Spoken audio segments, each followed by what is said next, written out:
Doctor सुहासे सभी को नील की रिपोर्ट दिखाते हैं और उसे बताते हैं कि उसे दिमाग के पास वाली नस पे गोली लगी है, इसलिए उसकी याददाश्त चली गई है। सभी कहती है इसका मतलब उन्हें कुछ भी याद नहीं है। डॉक्टर सुहासे कहते हैं नहीं, उसे कुछ बातें याद हैं। डॉक्टर सुहासे बताते हैं कि तुम और तुम्हारे बच्चे उसे अपने बीवी बच्चों के रूप में याद हैं। सभी हैरान हो जाती है और वो डॉक्टर सुहासे से कहती है कि नील ने हालातों को संभालने के लिए मुझे सिंदूर लगाया था, वो मुझे अपनी पत्नी कैसे समझ सकता है, वो तो तेजस्विनी से प्यार करते हैं। डॉक्टर सुहासे कहते हैं कि हाँ मुझे पता है वो तेजस्विनी से बहुत प्यार करता है, लेकिन जब उसे कुछ याद ही नहीं है तो वो तेजस्विनी से कैसे प्यार करेगा।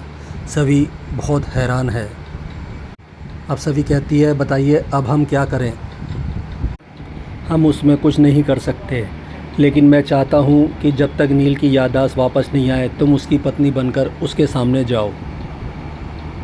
जब तक उसे सब कुछ याद नहीं आ जाता तुम ये नाटक करो। सभी ऐसा करने को मना कर देती है। तब डॉक्टर कहते हैं कि ये सिंदूर तुम्हारी शादी का गवाह है। सभी डॉक्टर्स की बात काटते हुए कहती है कि नील और मैं तो दोस्त भी नहीं हैं, हम पति पत्नी कैसे हो सकते हैं। डॉक्टर कहते हैं मैं तुम्हारी बात मानता हूँ, लेकिन नील ने तुम्हारी मदद के लिए तुमसे शादी की थी, अब उसे तुम्हारी ज़रूरत है तो तुम पीछे हट रही हो। डॉक्टर साहब सभी से रिक्वेस्ट करते हैं ये सब करने के लिए, लेकिन ये सब करने के लिए सभी मना कर देती है और वहाँ से जाने लगती है। तब डॉक्टर सुहासे सभी से कहते हैं नील ने तुम्हारे बच्चों की जान बचाने के लिए गोली खा ली और तुम उसकी जान बचाने के लिए छोटा सा नाटक नहीं कर सकती। जब तुम्हें नील की ज़रूरत थी तो वो तुम्हारे साथ खड़ा था, अब उसे तुम्हारी ज़रूरत है तो तुम ऐसे पीछे नहीं हट सकती। तुम्हें नील का एहसान चुकाने का मौका मिला है तो पीछे मत हटो। फिर डॉक्टर सुहासे वहाँ से चले जाते हैं। सभी को डॉक्टर की कही हुई बातें बार बार परेशान कर रही हैं। तभी भाग्यश्री सभी को गिरफ़्तार करने के लिए पुलिस को लेके हॉस्पिटल पहुँच जाती है। भाग्यश्री वहाँ शोर मचा के सभी को बुलाती है और सभी वहाँ आती है और उन्हें शांत रहने के लिए कहती है। भाग्यश्री सभी को गिरफ़्तार करने के लिए कहती है और कहती है ये मेरे पोता पोती को मुझसे छीन के यहाँ ले आई है। वो इंस्पेक्टर सभी को देख के कहती है कि मुझे नहीं पता था कि इन्होंने आपके ख़िलाफ़ कंप्लेन करी है, इनका कहना है कि आपने इनके बच्चे चुराए हैं। सभी भाग्यश्री को शांत रहने के लिए कहती है और कहती है चलिए घर चल के बात करेंगे। तो भाग्यश्री कहती है मुझे तुम्हारे घर में नहीं जाना, मेरा कोई घर नहीं है। तभी तारा सभी से कहती है मेरे भाई की इज्जत चलने के बाद हम तेरी शक्ल भी नहीं देखना चाहते। तब सभी कहती है ऐसा मैंने क्या किया है। तो तारा उसे न्यूज़ दिखाती है जिसमें ये बताया जा रहा है कि रजत ने पैसों की हेरा फेरी की है। सभी कहती है ये सब झूठ है, मैं मीडिया के सामने सब सच कहूँगी। तो भाग्यश्री इस बात का भी उसे ही दोष देती है कि सब तेरी वजह से हुआ है। भाग्यश्री कहती है मैंने तुम्हारी शादी उसके साथ रजत के साथ करवा के बहुत बड़ी गलती की है, मैं रजत के बच्चों पे तुम्हारी परछाई भी नहीं पड़ने दूंगी।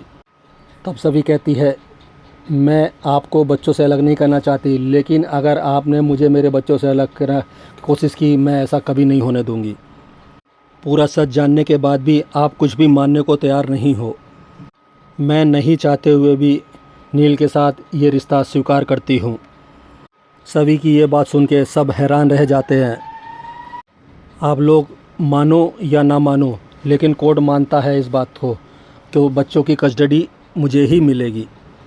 अगर आपको बच्चे चाहिए हैं तो आप बेशक कोर्ट में केस कर सकती हैं। तब सभी वहाँ से जाती है तो भाग्यश्री पीछे से उसे बदुआ देती है कि तुम ज़िंदगी में कभी खुश नहीं रहोगी और मैं मेरा पोता पोती केस करके तुमसे लेके रहेंगे। तब लेडी इंस्पेक्टर कहती है भाग्यश्री से कि आपको केस करना पड़ेगा। तारा भी कहती है कोई बात नहीं मम्मी, हम चलते हैं, हम सभी को कोर्ट में देख लेंगे। भाग्यश्री और लीना की मुलाकात वहाँ होती है। तो भाग्यश्री लीना से कहती है सभी मेरे बेटे को खा गई है और वो तुम्हारे बेटे को भी खा जाएगी, वो तुम्हें भी बर्बाद कर देगी। भाग्यश्री वहाँ से चली जाती है और लीना परेशान हो जाती है। नील अपने रूम में डॉक्टर से पूछता है मेरे बीबी और बच्चे कहाँ हैं। तभी सभी कहती है मैं यहीं हूँ। मैं घर पे बच्चों के साथ थी, इसलिए आपसे मिलने नहीं आ पाई। आप कैसे हो? नील सभी के हाथ में अपराजिता के फूल देकर खुश हो जाता है और कहता है, ये मेरे फेवरेट फूल हैं। नील को सभी का चेहरा तो याद है, लेकिन उसका नाम याद नहीं है। नील को अपने आप पे बहुत अफसोस होता है। इधर कमरे की खिड़की के बाहर से लीना नील और सभी को देख रही है और मन ही मन सोच रही है कि मैंने तेजस्वी के मामले में तो बहुत गलती करी थी, लेकिन अब मैं गलती नहीं करूँगी। अब मैं सभी का असली चेहरा नील को दिखा के रहूँगी। हॉस्पिटल से बाहर निकलते हुए भाग्यश्री सोच रही है, भले ही मैं यहाँ से खाली हाथ जा रही हूँ, लेकिन मैं रजत की कसम खाकर कहती हूँ, मैं कोर्ट से अपने पोता पोती लेके रहूँगी। उधर नील के रूम में सभी सोच रही है, जितनी ज़रूरत नील को मेरी है, उतनी ही मुझे भी नील की ज़रूरत है। इनके बिना बच्चों का मैं क्या करूँगी।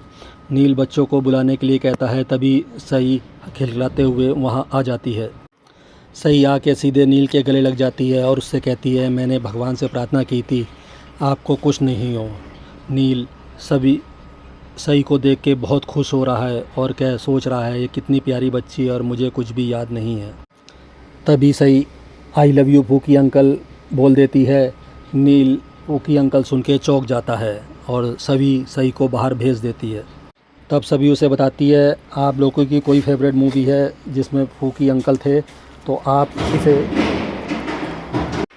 इसे लिटिल फूकी कहते हैं और वो आपको फूकी अंकल कहती है। सभी को देख के नील कहता है, मैं कैसा बाप हूँ, मुझे अपनी बेटी याद नहीं है, उसका नाम भी याद नहीं है। सभी भगवान से प्रार्थना करती है कि ये नाटक करने की हिम्मत मुझे दो और नील भी परेशान है।